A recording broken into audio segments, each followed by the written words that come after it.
mereka mengatakan kami ini tidak punya hak duduk di situ. Gila kan?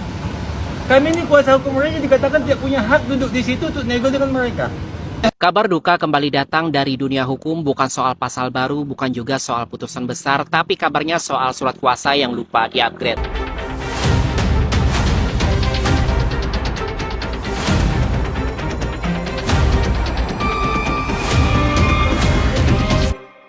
Informasi terupdate hari ini, wadidaw, diinformasikan hari ini Dr. Reza Gladys tidak menghadiri agenda mediasi dikarenakan syarat yang diajukan oleh pihak Dr. Reza Gladys tidak dapat disanggupi oleh pihak Nikita Mirzani, yaitu uang tuntutan sebesar 504 miliar rupiah harus dibayarkan langsung di ruang mediasi agar Dr. Reza Gladys dapat dihadirkan ke ruang mediasi. Hal tersebut disampaikan langsung oleh PH-nya Dr. Reza Gladys yang seolah-olah Nikita Mirzani sangat membutuhkan perdamaian ini. Padahal Nikita Mirzani sendiri pun belum tentu ingin berdamai dengan Dr. Reza Gladys. Karena merasa pihak Dr. Reza saat ini sedang kebal hukum pun sedang dipermainkan oleh pihaknya Dr. Reza Gladys. Ruang mediasi yang sakral dijadikan ruang bioskop di mana talent akan dihadirkan ketika uang tiket sudah terkumpul. Wadidaw, waduh, meledak enggak tuh? Dok, jangan baper dok, ini kita belum tentu mau berdamai dok. Meledak enggak tuh? Wadidaw. Mau nego sama kami, negonya. Kabar duka kembali datang dari dunia hukum, bukan soal pasal baru, bukan juga soal putusan besar, tapi kabarnya soal surat kuasa yang lupa di-upgrade. Mau nego sama kami, negonya sama bang. Kursi kosong. Dia maunya ngomong sama bangku sama kami. Jadi pengacara senior, profesional, dan idaman rakyat Indonesia dari pihak Reza Gladys kembali menunjukkan kepiawaiannya dan taring emasnya dalam sidang mediasi gugatan Nikita Mirzani hari ini. Gugatan kami ini perkara nomor 1000 garing PDTG 2025. Sedangkan surat istimewa yang dihadirkan dalam proses mediasi adalah gugatan uang prestasi dengan nomor 389. Jadi mereka seperti biasa tampak berapi-api dan semangat serta emosi di depan wartawan ya. Karena kabarnya surat kuasa yang mereka bawa itu masih versi jadul sehingga kehadiran mereka ditolak oleh pihak Nikita Mirzani. Dan tentu aja mereka pun walk out ya. Catat bukan karena malu ya. Bukan karena kelupaan administratif yang sebenarnya basic banget ya. Tapi mungkin ya karena prinsip ya. Prinsip yang entah bagaimana bisa tersandung hanya karena selembar dokumen. Nah sahabat cendol, tahu nggak kenapa sih surat kuasa itu wajib sesuai ya. Mulai dari nomor perkara, tahun ya. Sampai jenis perkara apa sih yang dikuasakan gitu ya. Nah, karena surat kuasa itu ibarat boarding pass di dunia litigasi ya. Jadi kalau salah tanggal, salah tujuan, atau salah nama penumpang ya, yang mau naik pesawat juga nggak bakal bisa lolos gate. Begitu juga dengan persidangan ya. Kalau surat kuasanya nggak valid ya, kehadiran kuasa hukumnya otomatis dianggap tidak sah. Pihak lawan boleh menolak ya, hakim bisa mengabaikan, dan proses hukum tidak bisa jalan. Jadi hari ini kita belajar ya, bahwa dalam hukum itu yang bikin orang tersandung jarang banget hal-hal besar ya. Seringkali justru dari hal-hal kecil yang dilupakan. Karena sekeras apapun taring seseorang ya, seprofesional apapun seseorang ya, tetap aja tumpul kalau surat kuasanya kadaluarsa. Migren, sorry. Jadwal sidang PMH. Ternyata yang di bawah surat kuasa wan prestasi. Gimana itu, Pak Hakim? Kok nggak diteliti, Pak Hakim? Kok nggak diperiksa dulu? Ini persidangan itu udah berkali-kali loh. Kok bisa-bisanya diloloskan? Ganti hakimnya, ganti. Dari situ aja udah nggak teliti. Kocak. Kok bisa-bisanya ya kuasa hukum Dr. Reza Gladys memakai surat kuasa wan prestasi untuk menghadiri gugatan PMH. Padahal udah beberapa kali sidang ya. Apakah hakim di awal tidak ngecek surat kuasa ini yang dipakai yang untuk PMH atau masih untuk yang wan prestasi? Kok bisa-bisanya lolos ya? Inilah kurangnya teliti seorang hakim terhadap pemeriksaan legal standing.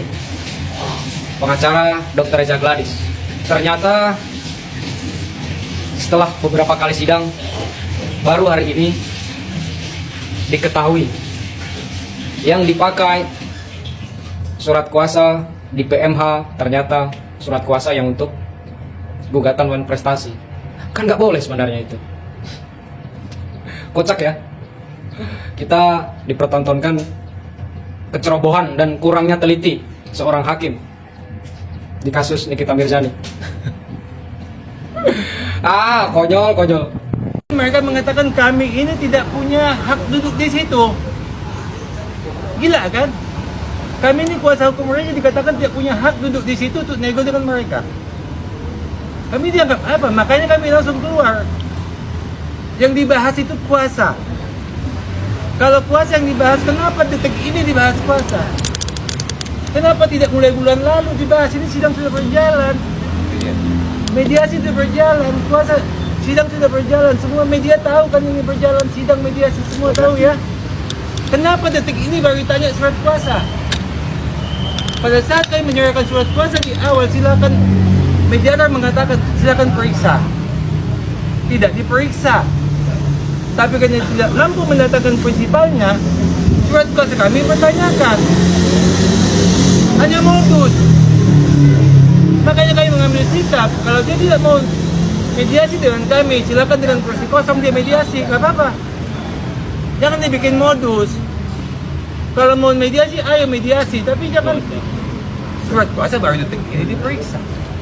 Kemarin ibu mediator mengatakan silakan periksa, sudah cukup katanya. Konsisten dong. Tanggung jawab sama omongan, jangan cuma ngomong doang bisa. Minta izin ke PT Nikita mau datang, tidak pernah ada sampai di perguruan tinggi permohonan izin. Ketika dia tidak sanggup, kami yang dikatakan tidak punya surat kuasa, ya udah silakan dia mediasi sama kursi kosong.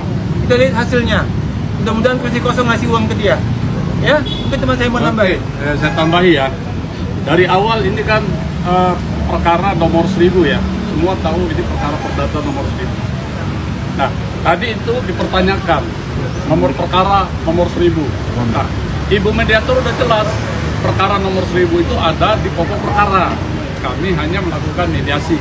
Tapi dia menyampaikan dari pihak penasihat Nikita, ini perkara nomor 1000 mereka nggak punya legal standing. Padahal hakim sudah memerintahkan hakim pokok perkara silakan untuk dilakukan mediasi dengan hakim mediator yang ditunjuk oleh mereka. Bukan kita yang menunjuk. Sehingga ini kan membuat kita merasa ya, apa sih lagi maunya? Kalau tadi kawan kita bilang modus, saya bilang ini sudah mencari-cari panggung untuk tampil. Sudahlah, kita sudah Kontrak hermetik itu berbeda dengan gugatan wan prestasi.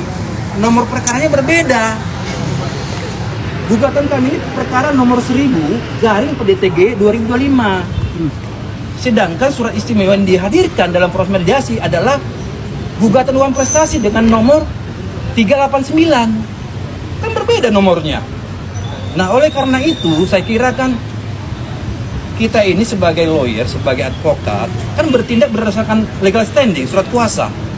Oleh karena itu surat kuasanya tidak sesuai dengan gugatan nomor 1000 garing PDT 2005, maka kami sampaikan ke mediator, mereka ini tidak layak di ruangan ini, tidak punya legal standing.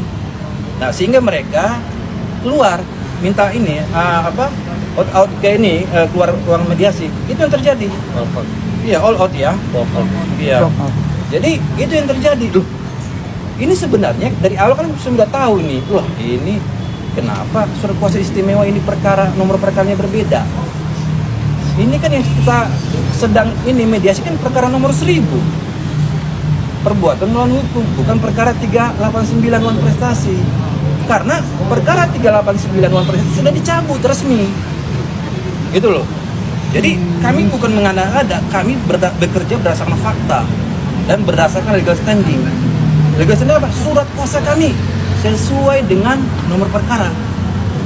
Gitu. Kabarnya mereka juga meminta agar gugatan yang kali ini jangan dicabut lagi, Bang. Kami tidak pernah berniat untuk mencabut gugatan itu. Ya. Tidak usah diminta juga, kami akan lanjut karena kami tahu apa yang kami kerjakan ini, ya. Ini sudah sesuai dengan prosedural hukum. ya. Jadi artinya begini, kita ini dari awal kan mereka ini kan keluar tuh ya dalam proses mediasi. Sebenarnya dari awal itu kan sudah tahu, waduh ini sebenarnya mereka nggak punya legal standing, bicara A sampai Z dalam proses mediasi. Tapi kan kita dalam proses mediasi kan nggak bicara konflik, ya. Kita bicara bagaimana cari solusinya, gitu ya. Tapi hari ini ya ada narasi-narasi yang saya kira nggak tepat, makanya saya buka hari ini. Saya bilang ini kuasa hukum yang mengklaim dirinya kuasa hukum tergugat tidak punya